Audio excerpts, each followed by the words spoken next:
10 hidden rules every teacher learns too late. Nobody tells the real rules of teaching when you become a teacher. In university, they tell you, build relationships, make engaging lessons, differentiate instruction, use positive reinforcement. That's great. But then you walk into an actual classroom and realize there's an entirely different set of rules nobody warned you about. The hidden rules. The rules teacher whisper about in the staff room. The rules you only learn after your mental health gets wrecked, your weekends disappear, and you start questioning whether you even want to keep teaching anymore. And here's the scary part. A lot of these rules are so normalized that teachers think the problem is them. It's not. Teachers are burning out everywhere. Teachers are quitting everywhere. And it's not because teachers suddenly became weak. The system changed. So today I want to talk about the 10 hidden rules every teacher learns too late. And if you're a teacher watching this, I guarantee at least a few of these are going to hit painfully close to home. Rule 1. The better you are, the more you get punished. This is probably the biggest shock for new teachers. You think, if I work hard and do a great job, things will get easier. Usually the opposite happens. The competent teachers get the hardest classes, extra responsibilities, problem students, new teachers to mentor, extra clubs, extra paperwork, last-minute requests. Because schools survive off the teachers who care too much to say no. Meanwhile, the lazy teacher, flying under the radar, somehow avoids everything. And after a few years, good teachers start realizing, wait, I'm being punished for being reliable. That realization changes people. Rule number 2, your contract hours are fake. Technically, maybe you work 8 to 4 or 7:30 to 3:30, whatever it might be. In reality, teaching follows you everywhere. You go home thinking about grading, lesson plans, parent emails, behavioral problems, observations, meetings, data, admin pressure. Even when you're sitting on the couch, your brain is still at school. And people outside education don't understand this because the exhaustion isn't just physical, it's mental exhaustion.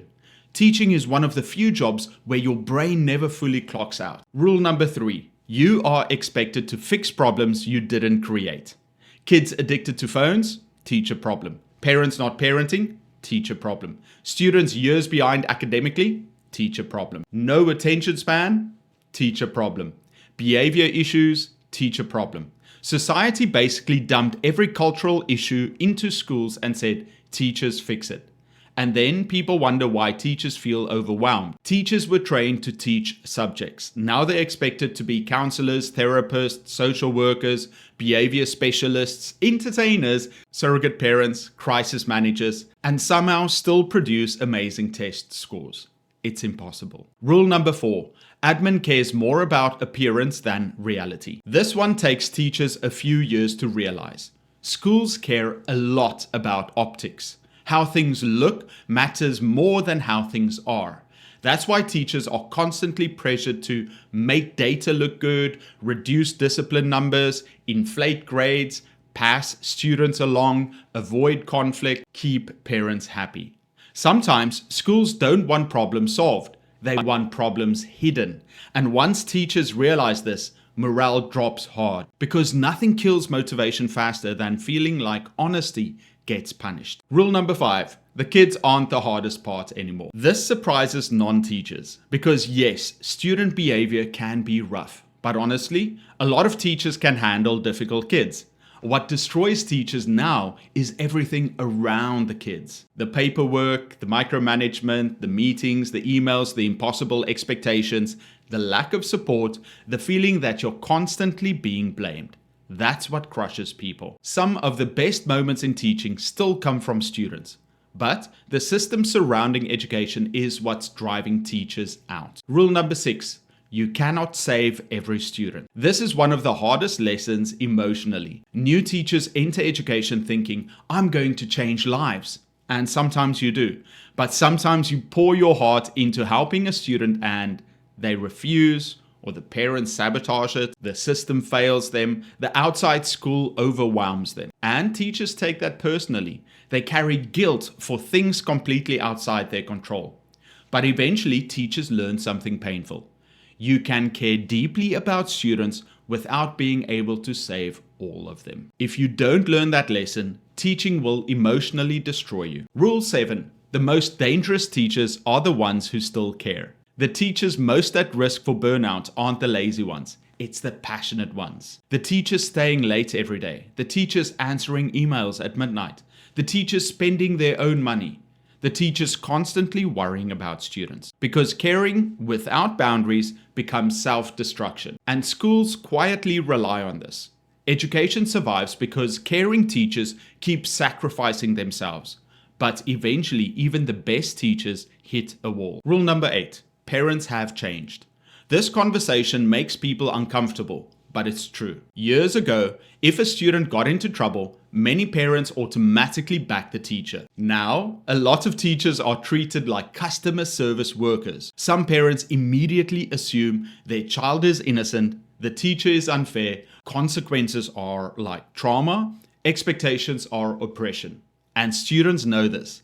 Kids know when adults won't hold them accountable. That changes classroom behavior fast, and teachers feel completely unsupported. Rule number 9. Teaching changes your personality. Teachers don't talk about this enough. After years in education, your patience changes, your stress levels change, your energy changes, your social battery changes. Some teachers become emotionally numb. Some become anxious, some lose confidence, some become exhausted all the time. Because being on for 6 to 8 hours a day, managing constant stimulation rewires your nervous system. And if teachers don't intentionally recover outside work, the job slowly consumes their identity. Rule number 10. The system needs good teachers, but doesn't treat them like it. This is the most painful realization. Society constantly says, teachers are heroes, teachers matter, teachers shape the future. But then teachers are overworked, underpaid, blamed, micromanaged, disrespected, ignored. And eventually teachers start asking, if this job is supposed to be so important, why are we treated like this? That question is why so many good teachers leave. Not because they stopped caring, because they cared for too long without enough support. Look, I'm not saying every school is terrible. There are amazing schools, amazing admin, great students, fantastic parents. And these hidden rules, almost every teacher recognizes them. And I think more people outside education need to hear this stuff. Because when teachers are burning out at record levels, something deeper is happening. This isn't about classrooms anymore. It's about parenting, technology, attention spans, culture, mental health, respect, expectations, and what society now expects schools to fix. So I want to hear from you. Teachers, which hidden rule hit you the hardest? Parents, do you think schools are expecting too much from teachers now? And if you left teaching, what was the moment you realized you couldn't do it anymore?